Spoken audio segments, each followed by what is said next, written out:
प्राचीन समय में विद्यार्थी गुरुकुल में रहकर ही पढ़ा करते थे। बच्चे को शिक्षा ग्रहण करने के लिए गुरुकुल में भेजा जाता था। बच्चे गुरुकुल में गुरु के सानिध्य में आश्रम की देखभाल किया करते थे और अध्ययन भी किया करते थे। वरदराज को भी सभी की तरह गुरुकुल भेज दिया गया। वहाँ आश्रम में अपने साथियों के साथ घुलने मिलने लगा, लेकिन वह पढ़ने में बहुत ही कमजोर था। गुरुजी की कोई भी बात उसके बहुत कम समझ में आती थी। इस कारण सभी के बीच वह उपहास का कारण बनता है। उसके सारे साथी अगली कक्षा में चले गए, लेकिन वो आगे नहीं बढ़ पाया। गुरुजी जी ने भी आखिर हार मानकर उसे बोला, बेटा वरदराज, मैंने सारे प्रयास करके देख लिए हैं। अब यही उचित होगा कि तुम यहाँ अपना समय बर्बाद मत करो। अपने घर चले जाओ और घर वालों की काम में मदद करो। वरदराज ने भी सोचा कि शायद विद्या मेरी किस्मत में नहीं है और भारी मन से गुरुकुल से घर के लिए निकल गया। दोपहर का समय था।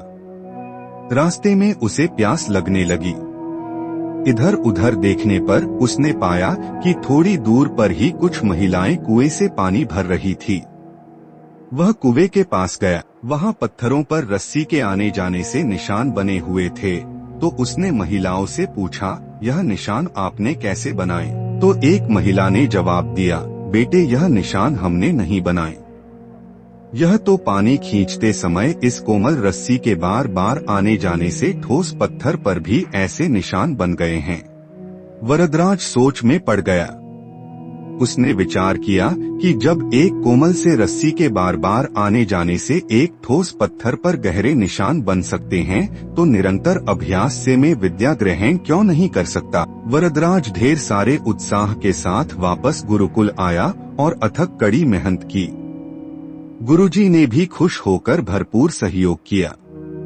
कुछ ही सालों बाद यही मंदबुद्धि बालक वरदराज आगे चलकर संस्कृत व्याकरण का महान विद्वान बना, जिसने लघु सिद्धांत कौमुदी, मध्य सिद्धांत कौमुदी, सार सिद्धांत कौमुदी, गीर्वाण पद्मंजरी की रचना की।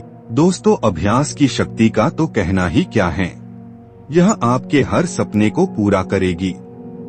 अभ्यास बहुत जरूरी है, चाहे वो खेल में हो या पढ़ाई में या किसी और चीज में। बिना अभ्यास के आप सफल नहीं हो सकते हो। अगर आप बिना अभ्यास के केवल किस्मत के भरोसे बैठे रहोगे, तो आखिर में आपको पछतावे के सिवा और कुछ हाथ नहीं लगेगा। इसलिए अभ्यास के साथ धैर्य, परिश्रम और लगन रखकर आप अपनी मंजिल को पाने के लिए जुट जाएं।